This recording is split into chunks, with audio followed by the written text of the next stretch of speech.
सुप्रभात बच्चों, मैं आज मुखलाल संस्कृत उपशास्त्री महाविद्यालय बंधु छपरा भोजपुर से ऑनलाइन क्लास के माध्यम से आप सबों को हिंदी विषय में व्यंजन वर्ण के बारे में बताने जा रहा हूँ। कल के पिछले क्लास में हम लोग वर्ण का स्वरूप पढ़े थे और साथ ही वर्ण के दो भेद हैं, स्वर्ण और व्यंजन। तो स्वर वर्ण के बारे में भी हम लोग जानकारी प्राप्त किए थे। आज हम लोग व्यंजन वर्ण के बारे में जानेंगे। तो व्यंजन वर्ण सबसे पहले तो है कि व्यंजन वर्ण किसे कहते हैं, इसका उच्चारण कैसे होता है। तो हम लोग कहेंगे कि व्यंजन वर्ण उन वर्णों को कहते हैं जिनका उच्चारण स्वर की सहायता से होता है। प्रत्येक व्यंजन वर्ण के उच्चारण में अ की ध्वनि छिपी रहती है। अ के बिना व्यंजन का उच्चारण संभव नहीं है। जैसे जैसे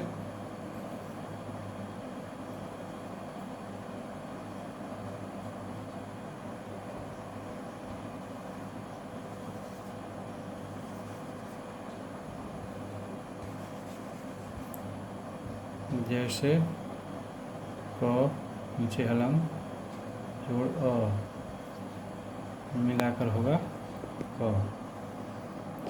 उसी प्रकार लिखेंगे हम लोग यहाँ ख हलंग अ मिलाकर हो जाएगा ख। कहने का मतलब ये है कि अ के बिना व्यंजन का उच्चारण संभव नहीं है। व्यंजन वह ध्वनि है जिसके उच्चारण में भीतर से आती हुई वायु मुख में कहीं न कहीं किसी न किसी रूप में बाधित होती है। या हम ये भी कह सकते हैं कि इसका व्यंजन का उच्चारण करते समय फेफड़ों से निकली वायु को मुंह में विभिन्न स्थानों पर पूरा या आंशिक रूप से रोका जाता है। कुछ व्यंजनों के उच्चारण में वायु का मार्ग इतना संकरा होता है कि हवा रगड़ खाकर बाहर निकलती है। उच्चारण करते समय हवा को किसी भी रूप में रोका जाता है तथा जिस स्थान पर हवा रगड़ खाती है उस स्थान को व्यंजन विशेष का उच्चारण स्थान कहते हैं।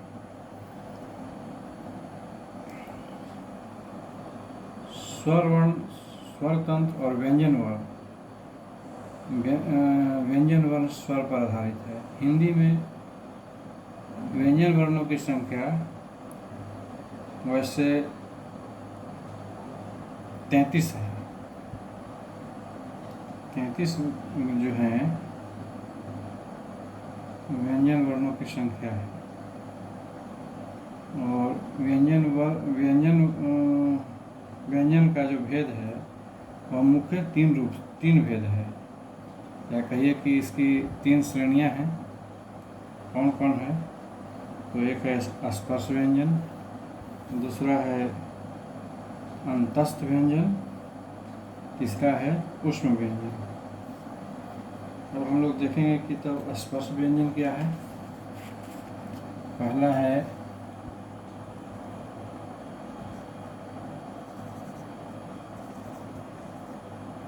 स्पर्श,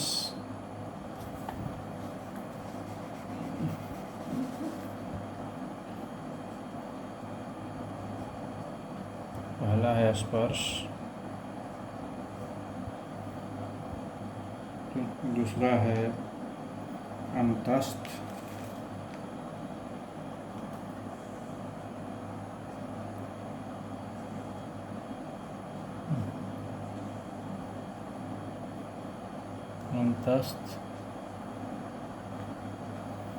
तीसरा है ऊष्म। ठीक नहीं है पेन। ऊष्म। तो हम लोग देखेंगे कि इसमें अब स्पर्श व्यंजन क्या है। स्पर्श व्यंजन के बारे में हम लोग जानेंगे ये क्या है। तो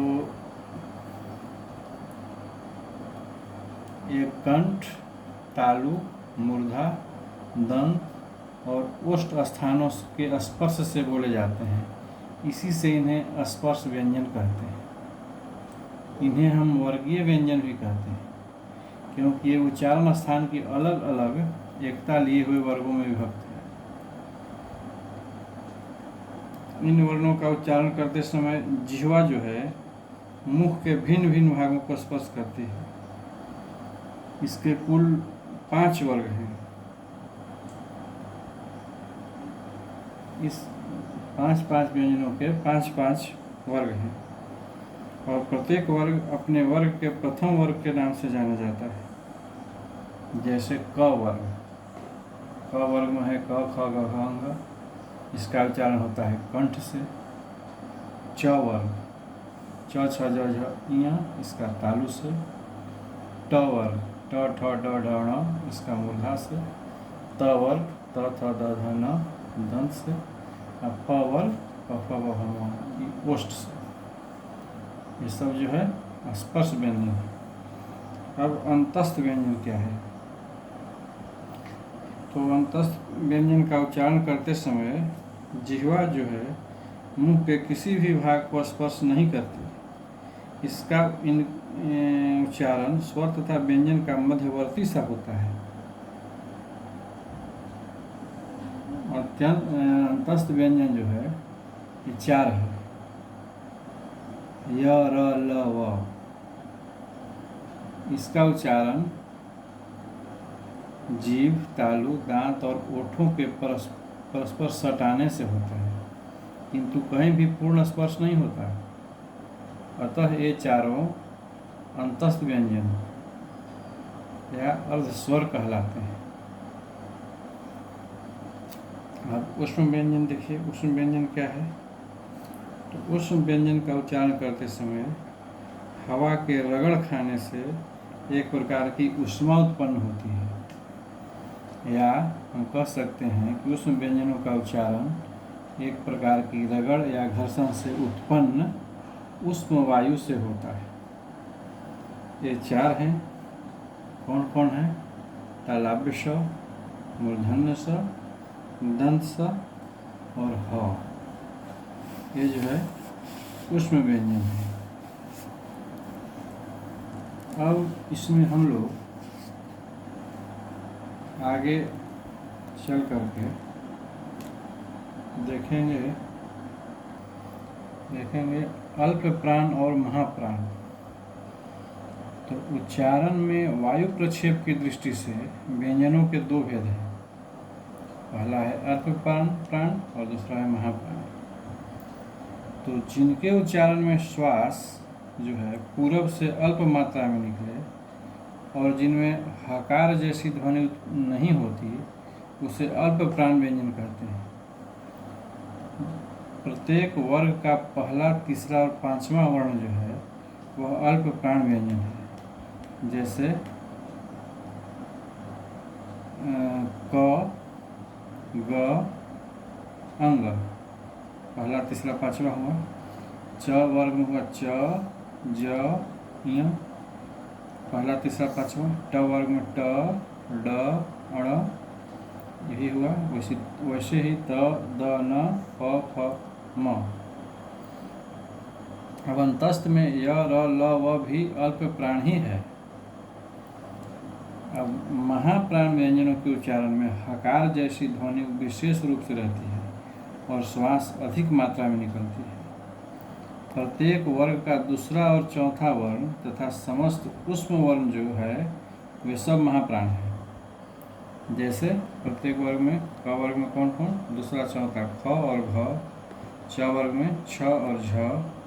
उसी प्रकार ठ, ढ, थ, ध, फ, भ और चारों ऊष्म जो तालव्य स, मूर्धन्य स, दंत स और ह है, ये सब टोटल। संक्षेप में अल्प प्राण वर्णों की अपेक्षा महाप्राणों में प्राणवायु का उपयोग अधिक श्रम पूर्वक करना पड़ता है। अब जो है हम लोग घोष और अघोष व्यंजन के बारे में जानें। तो नाद की दृष्टि से जिन व्यंजन वर्णों के उच्चारण में स्वर तंत्र या झंकृत होती है वे घोष, और जिनमें ऐसी झंकृति नहीं रहती वे अघोष कहलाते हैं। घोष में केवल नाद का उपयोग होता है, जबकि अघोष में केवल श्वास का। जैसे उदाहरण देखिए, अघोष वर्ण कौन कौन है? क, ख, च, छ, ट, ठ, त, थ। हर वर्ग का पहला अक्षर और दूसरा अक्षर। घोष वर्ण में जाइए, देखिए उदाहरण, प्रत्येक वर्ग का तीसरा, चौथा और पांचवा घोष वर्ण में, और साथ ही साथ सारे स्वर वर्ण जितना है टोटल, और य, र, ल, व और ह।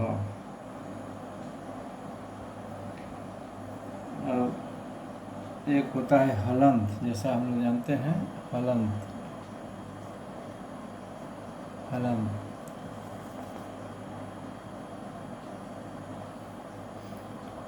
इसको हम लोग हल कहते हैं।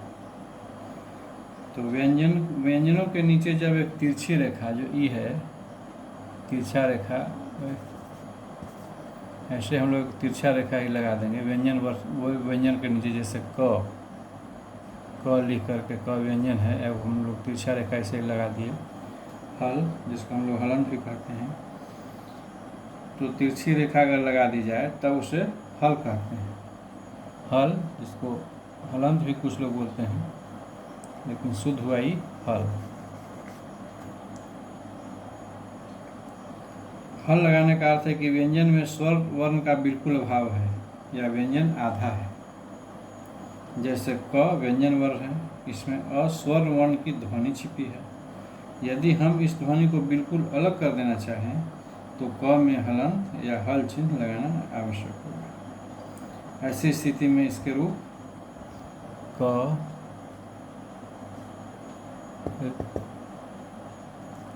ख, ग, घ, यही इसका रूप होगा, इत्यादि। तो अब इधर आकर के हिंदी वर्णमाला में नए वर्ण भी जोड़े गए हैं। पांच जो हैं नए वर्ण जोड़े गए हैं। कौन कौन है? तो जिसको हम लोग य वर्ग में क्ष कहते हैं। क्षत्रिय में जो क्ष यूज होता है वही ये हुआ। त्र, ज्ञ, ण, और एक है ढ। किंतु इनमें प्रथम तीन जो है स्वतंत्र न होकर संयुक्त व्यंजन है, जिनका खंडन किया जा सकता है। जैसे इसका खंडन क्या होगा? इसका खंडन होगा क, हलंत, जोड़, श बराबर ये हुआ, और त, र, त हलंत र बराबर त्र, ज्ञ क्या होगा? ज हलंत, जोड़, ञ बराबर ज्ञ, मिलकर ज्ञ हुआ। अतः क्षत्र ज्ञ की गिनती स्वतंत्र वर्णों में नहीं होती। ड और ढ के नीचे बिंदु लगाकर भी दो नए अक्षर ड और ढ बनाए गए हैं। ये संयुक्त व्यंजन है। संयुक्त व्यंजन तो हम किसे कहते हैं? तो दो या दो से अधिक व्यंजनों के संयोग से संयुक्त ध्वनियाँ बनती है। हिंदी में स्वर्ण रहित व्यंजन को आगे वाले व्यंजन से मिला दिया जाता है। इसके कुछ नियम है, हम लोग बताएंगे आगे। तो यहाँ ड और ढ में र की ध्वनि मिलती है, इनका उच्चारण साधारणतः मूर्धा से होता है, किंतु कभी कभी जीभ का अगला भाग उलटकर मूर्धा में लगाने से भी वे उच्चारित होते हैं। हिंदी में अरबी फारसी की ध्वनियों को भी अपनाने की चेष्टा है। व्यंजनों के नीचे बिंदु लगाकर इन नई विदेशी ध्वनियों को बनाए रखने की चेष्टा की गई है, जैसे कलम, खैर, ज़रूरत। फारसी अरबी से आए शब्दों को के नीचे बिंदी लगाए बिना इन शब्दों को अपनी भाषा की प्रकृति के अनुरूप लिखा जाना चाहिए, क्योंकि बांग्ला और मराठी में भी ऐसा ही होता है। अब जो है संयुक्त व्यंजन बनाने के कुछ नियम देखिए। संयुक्त व्यंजन जो है बनाने का कुछ नियम, तो पहला है कि खड़ी पाई वाले व्यंजनों का संयुक्त रूप बनाने के लिए पाई को हटा दिया जाता है, जैसे बच्चा,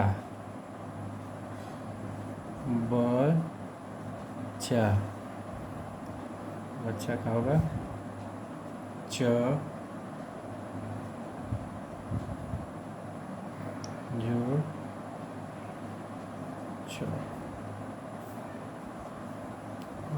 च संयुक्त।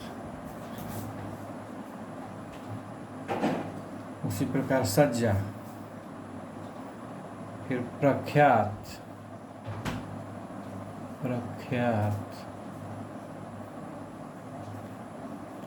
का क्या होगा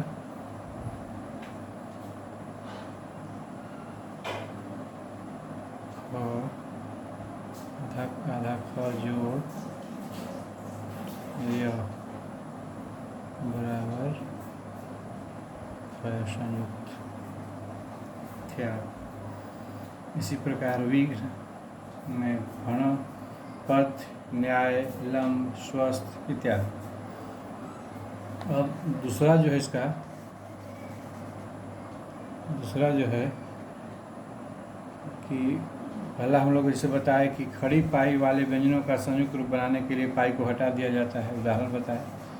उसी प्रकार दूसरा है कि क और फ के संयुक्ताक्षर बनाते समय इनका पीछे वाला भाग हटा दिया जाता है, जैसे पक्का में आधा क जोड़ पूरा क बराबर क का संयुक्त हो गया। रफ्तार, तो लेकिन नई मानक वर्तनी के अनुसार पक्का का स्वरूप, नई जो अथी है उसमें मानक वर्तनी के अनुसार पक्का जो है, पक्का इसका स्वरूप, यह जो पक्का है यह मान्य नहीं है।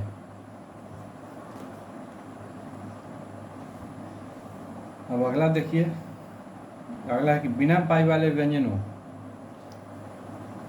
ट, ठ, ड, ढ, द, ह, अंग सब में हलंत लगाकर के संयुक्त अक्षरों में हल चिन्ह का प्रयोग होना चाहिए, जैसे वांग्मय में वांग्मय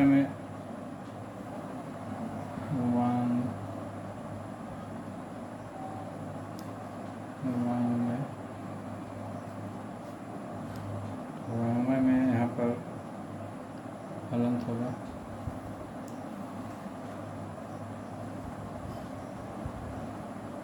जोड़ न।